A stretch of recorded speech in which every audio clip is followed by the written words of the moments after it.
Olá, seja bem-vindo.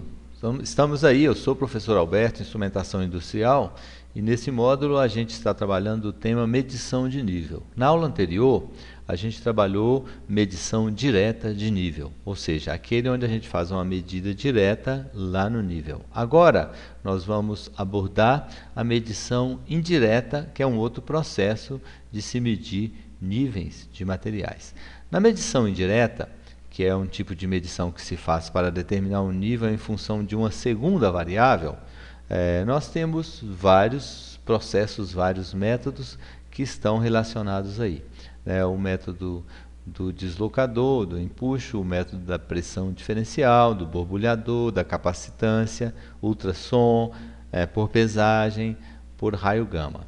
Mas o importante aí é que você perceba o seguinte, através de uma variável, de uma outra variável, a gente vai avaliar, obter o valor do nível. Ou seja, medindo o peso, eu vou avaliar o nível da altura da coluna do material contido no recipiente, medindo a pressão da mesma forma.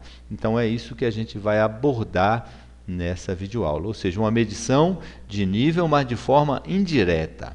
Começamos pelo medidor tipo deslocador, ou displacer, que é o termo inglês para deslocador. Veja bem, você tem aqui um recipiente contendo um líquido e o deslocador é colocado dentro do recipiente, de forma que o líquido vai atingir o deslocador. Quando a coluna de líquido varia, o deslocador tem um mecanismo interno que também se desloca, tá? Por densidade. Aí, se deslocando, ele vai fazer com que o mecanismo indicador, que vai dar uma leitura do nível da substância no meio aí. Então, veja bem, nós estamos usando uma variável indireta, né, para medir o nível. Um outro processo muito utilizado na instrumentação é a medição do tipo pressão diferencial. Como é que seria isso? Nós conhecemos pelo teorema de Stevens que a pressão no fundo de um fluido, por exemplo, de um líquido, a pressão no fundo depende da altura da coluna de líquido acima do fundo. Então, quanto maior essa altura de coluna de líquido, maior será a pressão no fundo. Bom, a pressão na superfície ela não se altera. Veja bem, então, pode ser a pressão atmosférica ou pode ser uma outra pressão.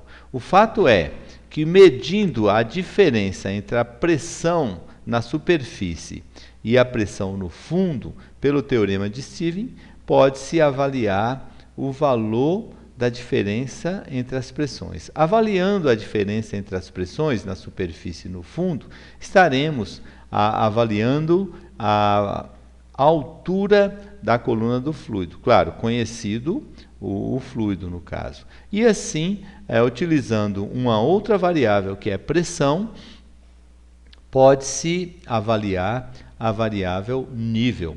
Portanto, é uma medição indireta. Ok? Um outro processo também utilizado pode ser o medidor do tipo borbulhador. Como é que seria isso? Também leva em consideração a pressão. Ou seja, temos um tubo inserido dentro do líquido e um mecanismo, transmissor de pressão diferencial. À medida que aumenta a pressão na tubulação, esse dispositivo vai forçar a saída do ar pela extremidade inferior do tubo. Só que esse ar que vai sair pela extremidade inferior, provocando as bolhas, daí o termo borbulhador, ela só vai acontecer quando a pressão aplicada internamente ao tubo for maior, vai começar quando for igual, a pressão no fundo do recipiente. E calculando a pressão no fundo do recipiente, a gente pode avaliar a altura do nível do líquido ou do fluido, conhecido o tal líquido ou tal fluido. Então aí é uma forma também de medição indireta, ou seja, através da pressão diferencial, a gente consegue avaliar a altura da coluna de líquido nesse recipiente. Um outro processo utilizado é o processo elétrico. Como é que seria o processo elétrico? Nós sabemos que um capacitor ele tem a capacidade de armazenar carga elétrica quando polarizado. Veja bem, então esse mecanismo aqui é um cilindro aberto com um tubo, um cilindro de diâmetro menor no seu centro, que pode estar no seu centro ou pode estar deslocado do centro. Essa construção possibilita aí uma capacitância elétrica, o que a gente chama de capacitância eletrostática. Então, quando aplicada uma tensão entre esse tubo central e a carcaça, ou seja, o cilindro que envolve, isso aí vai armazenar uma quantidade de carga elétrica. Isso aí é o que nós chamamos em eletricidade de capacitor, que tem a capacidade de armazenar eletricidade. Só que essa capacidade, ela varia com o material que fica entre um elemento e o outro, que a gente chama de material dielétrico. Então veja bem, se você mede a capacitância desse material, desse conjunto vazio, e depois colocado dentro do recipiente, ele começa a ser preenchido pelo fluido, a capacitância vai se alterando. Então, essa variação de capacitância nos permite avaliar a altura do nível de líquido contida dentro do recipiente. Portanto, é uma medida de nível através da medida da variação da capacitância desse dispositivo, constituindo assim também uma medição indireta. Um outro processo é o medidor tipo ultrassônico. Nós sabemos que existe um espectro da frequência do som que a gente não escuta, que é chamado ultrassom.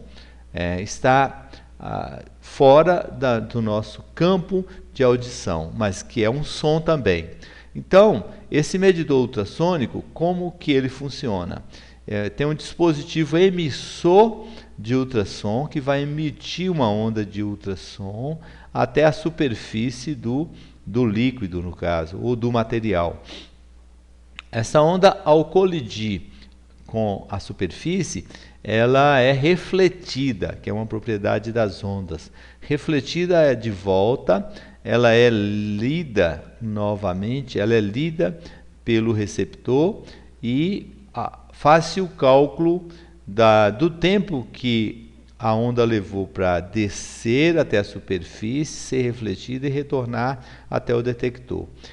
Medido esse tempo, pode-se avaliar essa altura aqui entre a posição do medidor e a posição da superfície do material a ser medido. Com isso aí a gente pode-se avaliar o nível do material que está contido dentro do recipiente. É preciso tomar cuidado, porque essa onda pode ser refletida em outro sentido por várias razões, tipo de material colocado, movimento do material colocado. Então isso aí poderia ocasionar erro. Então tem que ser garantido que a onda desça na vertical e retorne na vertical para atingir o leitor, o sensor.